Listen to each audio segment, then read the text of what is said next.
Hi Loretta, how are you? First of all, I would like to thank you for speaking with PodKISS. We were very happy to talk to you. It's a truly honor for us. And before we start discussing Eric Carr and Kiss in general, I would like to know what was Paul Caravello like? Uh, were you close to your older brother during your childhood? Well, what it was basically, I would think just like any other big brother, pain in the butt. Um, he was protective at points. You're growing up, you fight, you laugh. You know how kids are. You're going getting along with them once. He was very funny, always with the music. But just typical big brother that anybody would have, where you're mad at them sometimes, and then the next time you really love them. So Uh, Great. just like you or anybody else would have, I hope, good brother. Yes, yes. Yeah. Referring him to funny, everybody says he was really funny, right? That's Yeah, really something people really talk about him. yeah. He had like a dry sense of humor, more on the sarcasm level, but funny. Or he just was like that. He used to draw, and he draw funny drawings, and that extended all the way to his Kiss years. I mean, there's draw every time he was in the rehearsals, he'd be drawing all day long, funny stuff about the band. Really some funny stuff. Great. And before joining Kiss, in addition to work with stove repairs, Paul had some bands like the Allures, the Cellar Man. During this time, did he already have the dream of becoming a rock star? Was he playing more as a hobby? What was family's reaction to this? Well, of course, when the Beatles came out, everybody wanted to be the Beatles. So he picked up the drums, played the guitar first, actually, then took up the drums. Mhm. But he always wanted, I don't know if the word is famous, but he always loved the music much more than anything else that he would do in his life. So being famous, of course, is the icing to the cake. But he wanted to always better, and that was his life, was the music. Yes, he was very serious about music, right? He really dedicated himself. Yeah, he would go to work. With my dad, he used to fix gas ranges. Um, I'll tell you a funny story about that later. But he used to go with my dad every day, and then every night, like clockwork, that he was on the drums. Um, from high school, when he got the drums, he was always in his room, and they were set up in his room, and it was tiny. It was really, really tiny, and he'd be behind the door, and you couldn't bother him. That was him all Uh, day. that, that's great. That's great. And moving a bit forward, we come to Kiss. And how was it to receive the news that your brother had been confirmed on the biggest bands on the planet? And how it was to know this and not to be able to tell people? People in the neighborhood, for example, have an idea that Paulie was Eric Carr. And from him, did it bother him being something like Superman and Clark Kent at the same time and not No. Actually, what happened, it was hard. Well, when he first got in, really, when you have brothers and sisters again, and a lot of times you're not really thinking about what they're doing. I mean, we knew he was auditioning, but that was just like another thing Paulie was doing. Paulie went for this gig, that gig. So you didn't really concentrate too much on it. But then it started to get more serious when we started to get some phone calls in the house, and it was Bill Coin.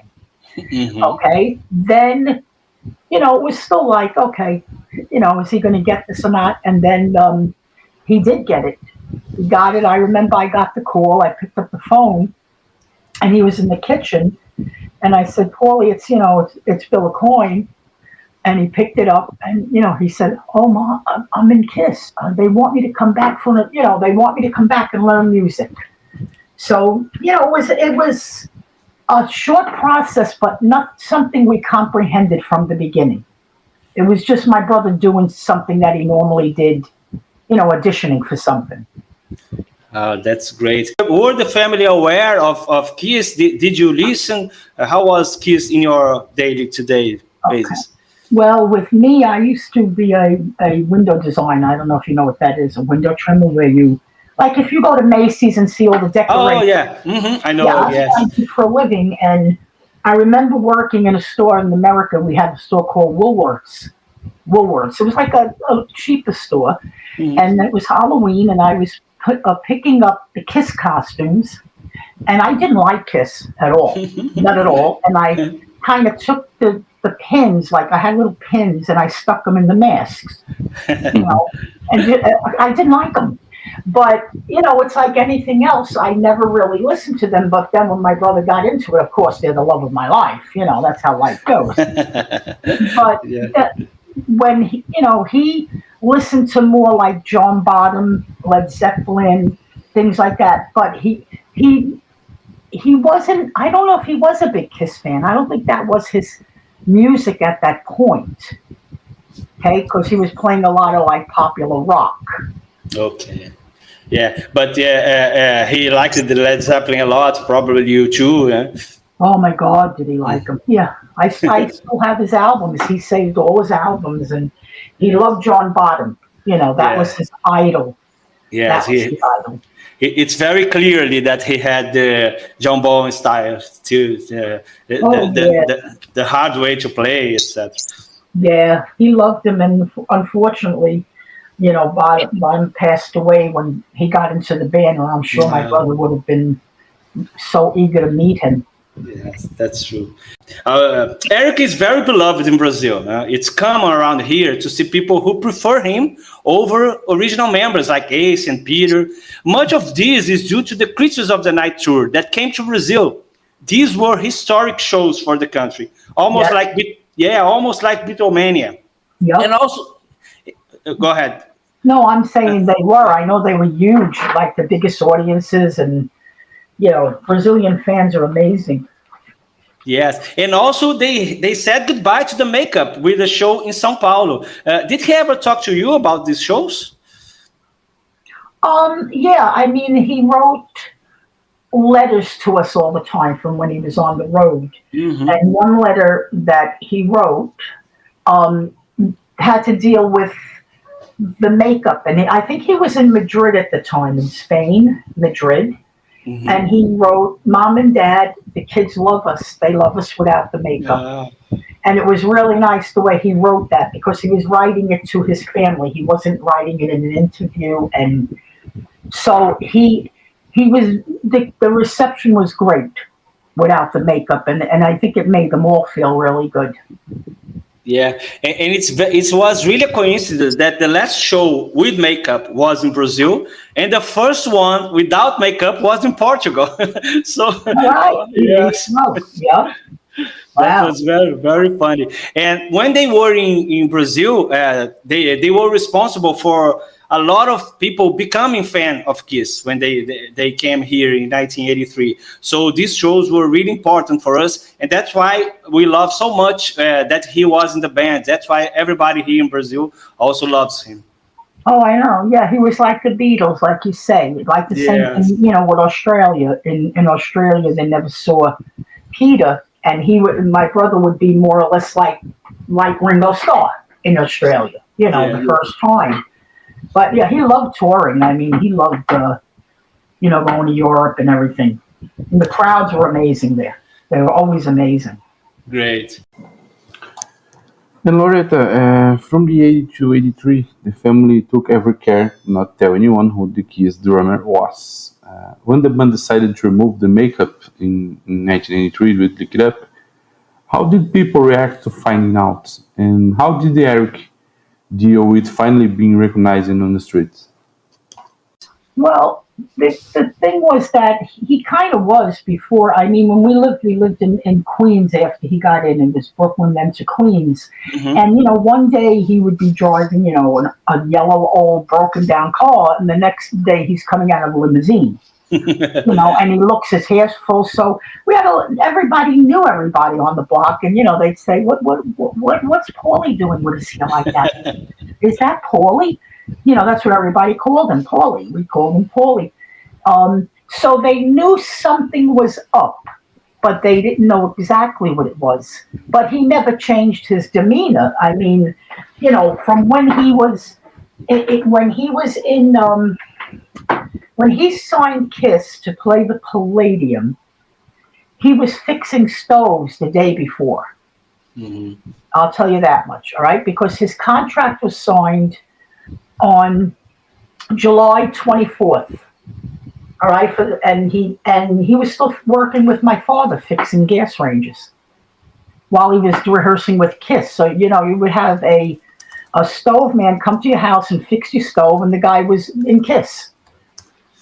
So it's kind of funny. It was hilarious to know that, but he didn't sign up until the day before the Palladium. Wow. Yeah.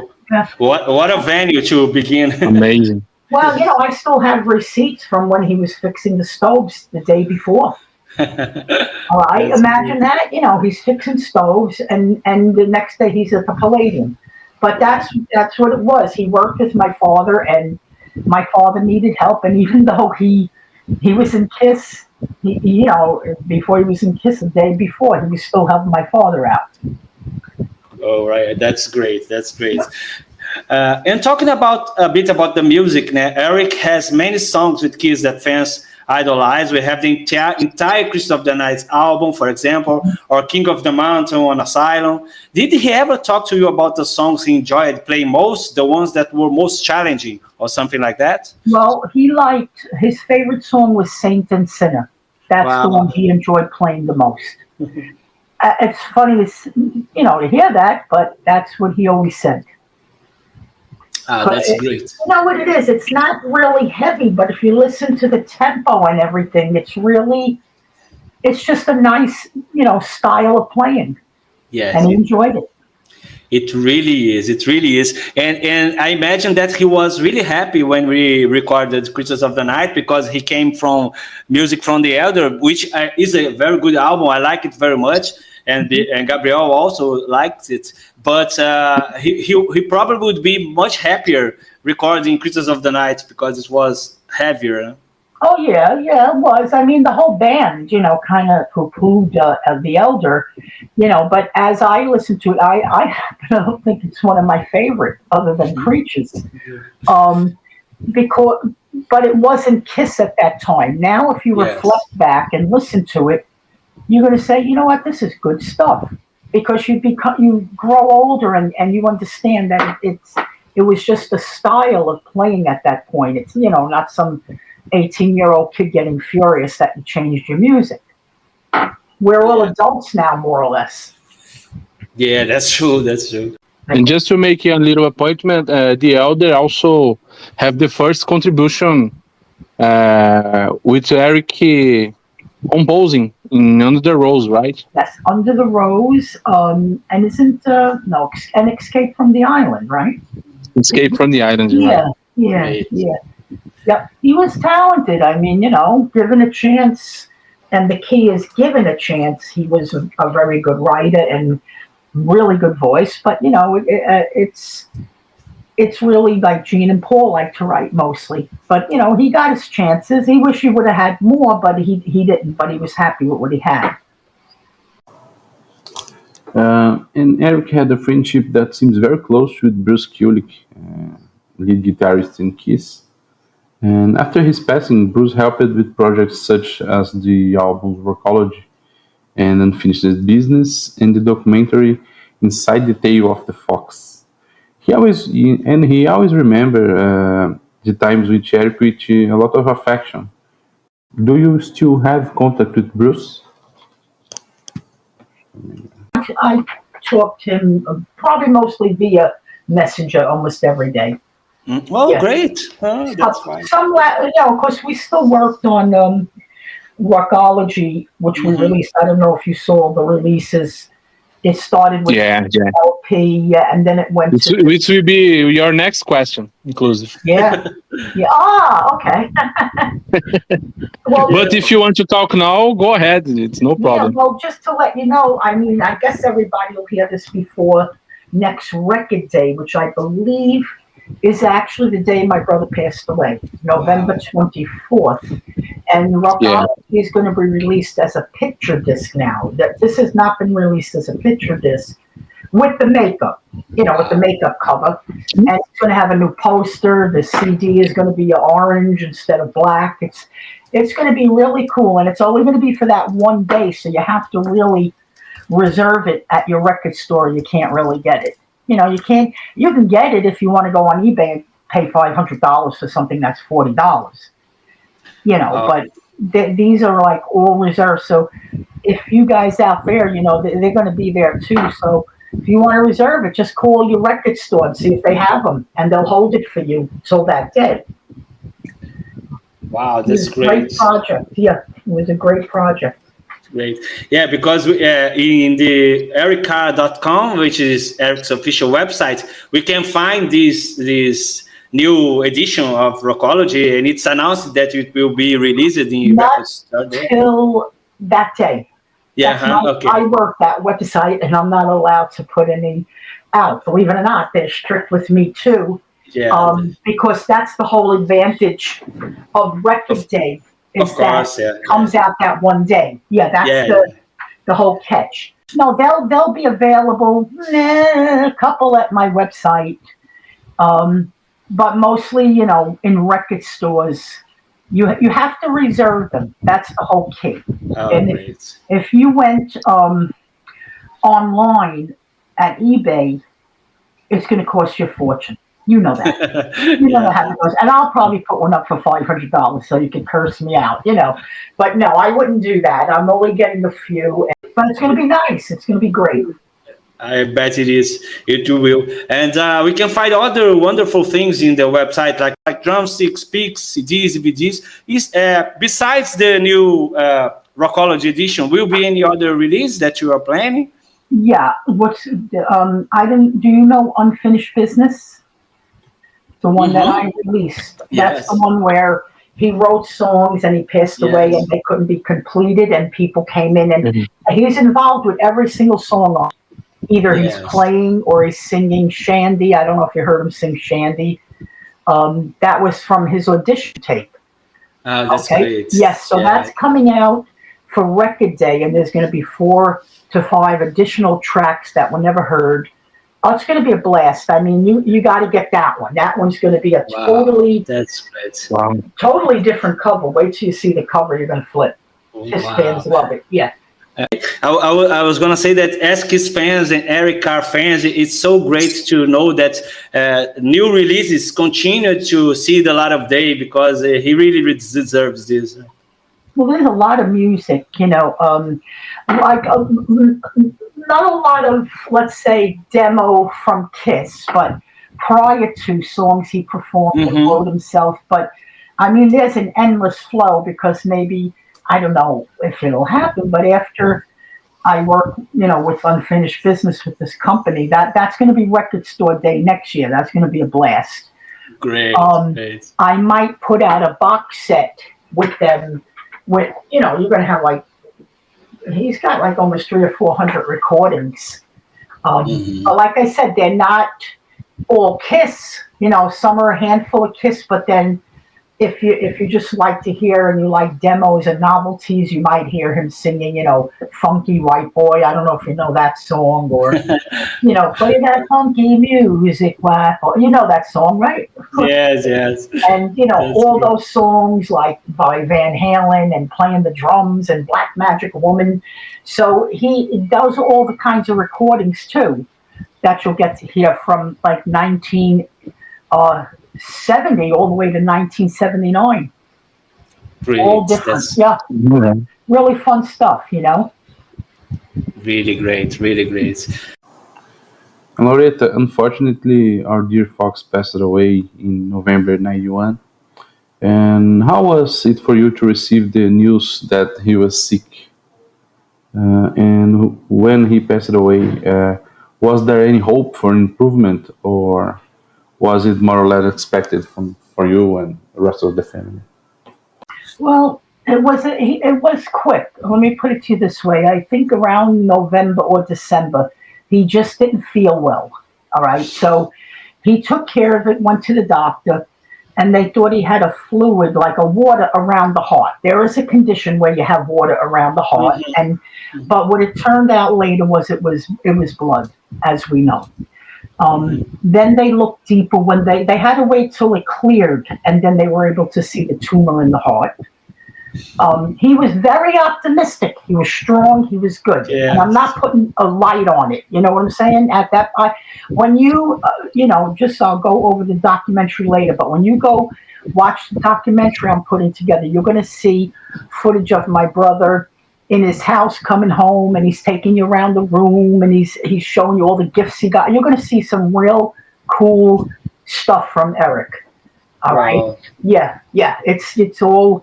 But he was in a really good mood. He was happy, and he was healthy enough to play back and forth on God Gave Rock and Roll. And yes, I was going to mention this, because this is a moment that we never forget, because that video means so much for us because of that. Yeah, well, he was already from what I know, he was back and forth, and from what I know from other people recording it, the Revenge demos or something were already prepared. They were done, but the album wasn't recorded.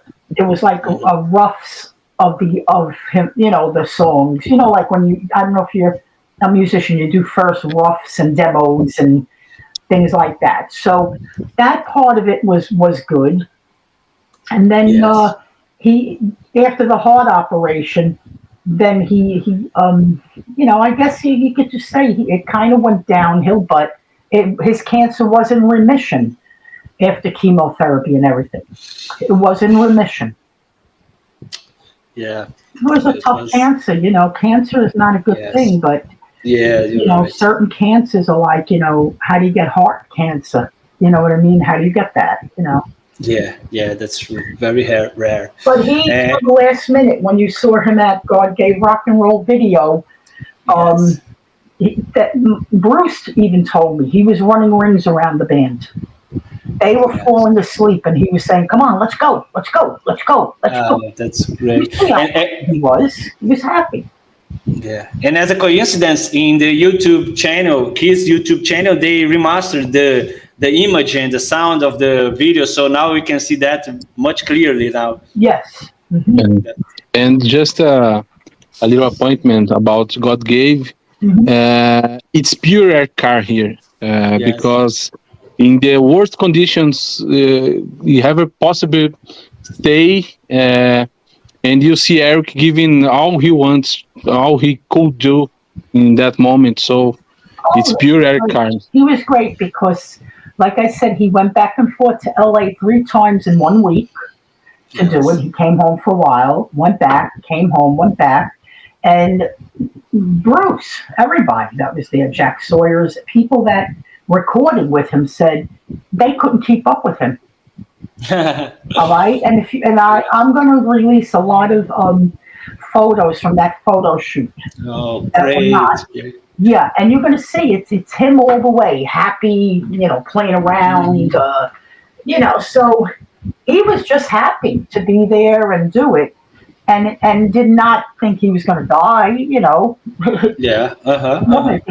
Everybody thinks we're invincible, but we're not. And but he had no intention of leaving this earth when he was there.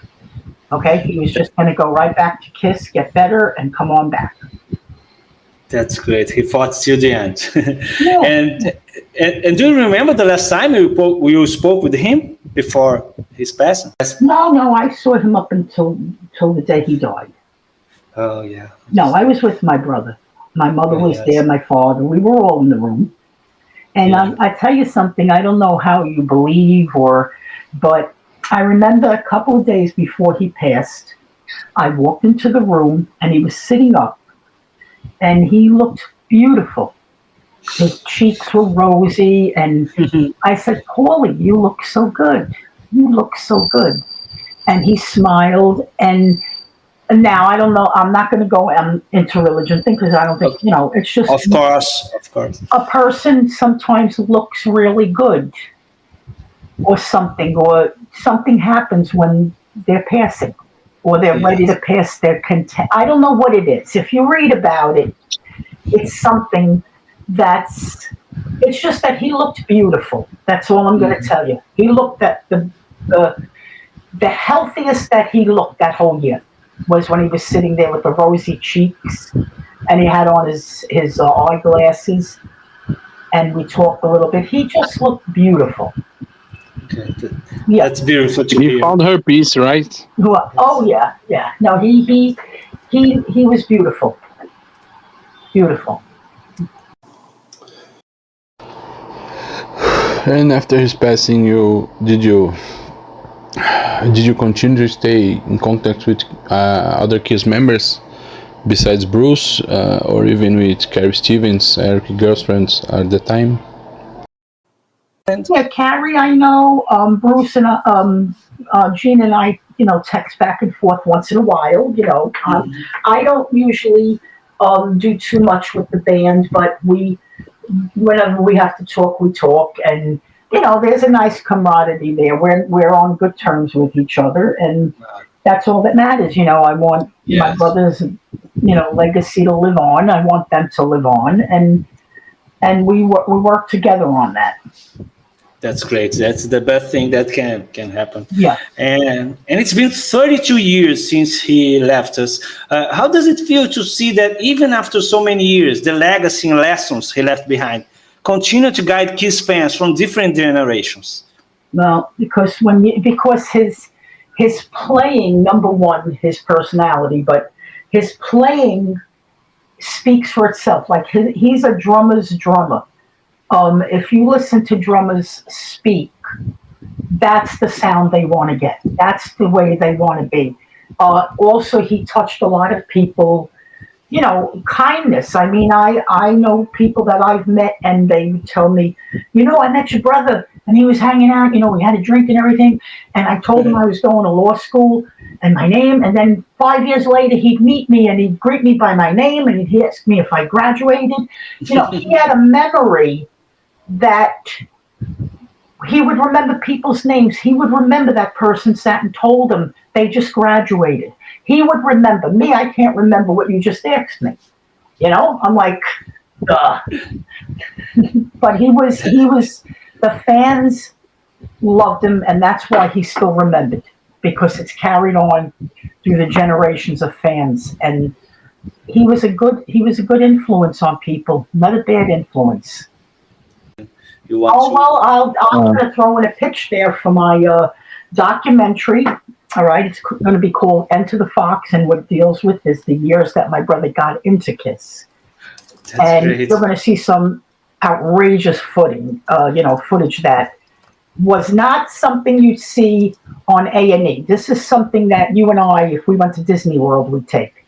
It's our footage. You know what I mean? And you're going to see it of the band on tour. They're hilarious. All of them are very funny. They're such funny guys.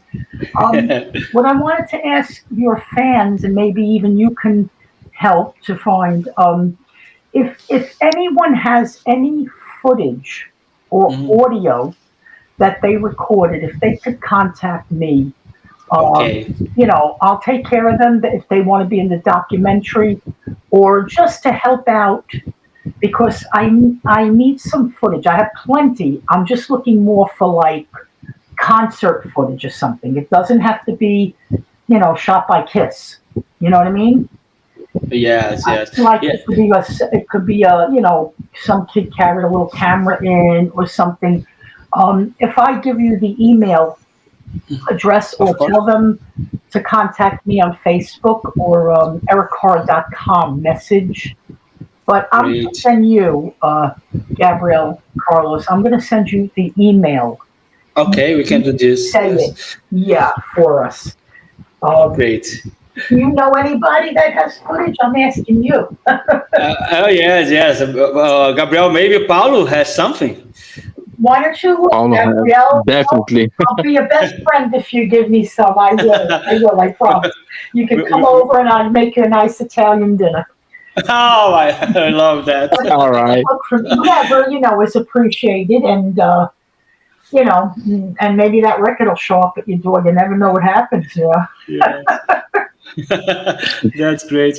I'm sure all Eric's friends in Brazil and around the world are certainly very touched and for sure very happy to hear you share these amazing stories. Well, that's all right. Thank you. I mean, I miss him, and I guess it kind of keeps him with me every day, and my family, and my mom and dad are gone now, and so it's a little bit, it's empty.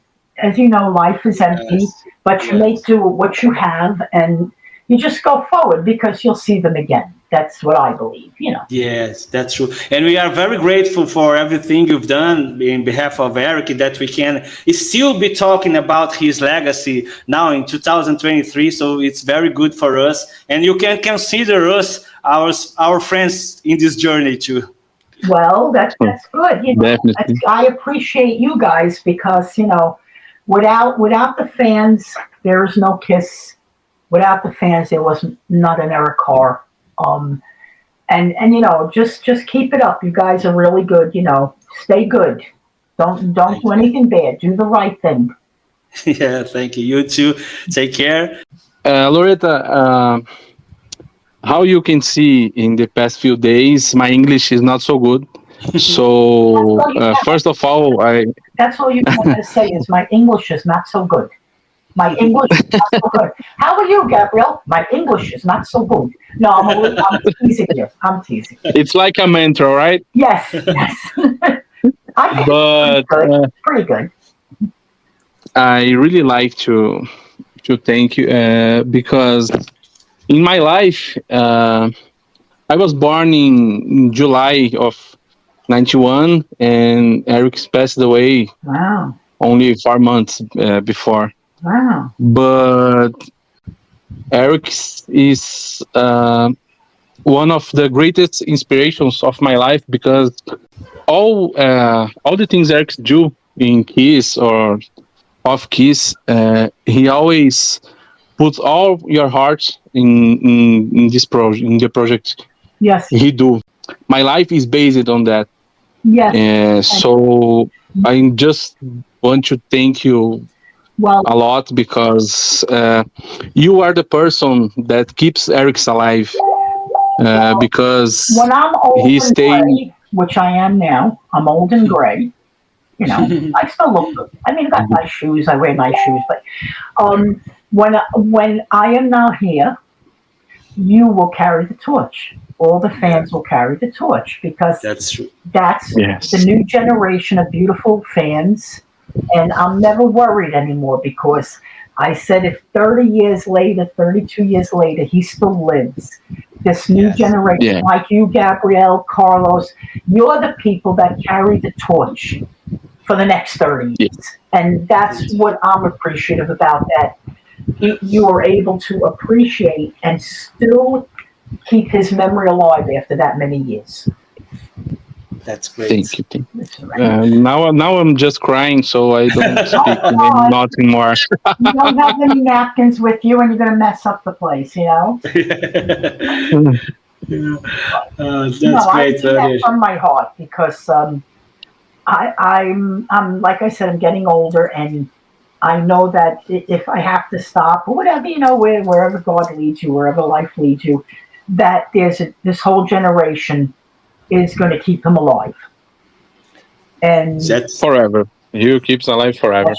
That's right. And you teach your kids and your kids and so on and so forth. Yeah, certainly. Well, Loretta, it's an honor for us. I hope you enjoy it as much as us. I enjoyed it. I my brother would say I talk too much. Call me Chatty Loretta. Chatty box. So, but I think he's listening right now and he's saying, "Oh my God, Loretta, come on, Loretta, come on." Because he was always teasing me. He was funny. You're very funny guy. Definitely, he definitely stay here with us right now. Okay, so I appreciate everything, and to all the fans out there, be good. Like my brother would always say, be good, do the right thing, and never, never, never give up on your dream, because you never know from one day to the next, 1 hour from the next, which way you're going to be going. And that's true. Don't ever give up, really. And that's what he leaves you with, that anybody could dream and achieve. Yeah. Okay, we're all good? Yeah, totally. Thank you very much, Loretta. Okay, thank you guys, and stay safe. Take care. Okay, bye-bye. See ya. Bye-bye. Thank you. Bye. Thanks.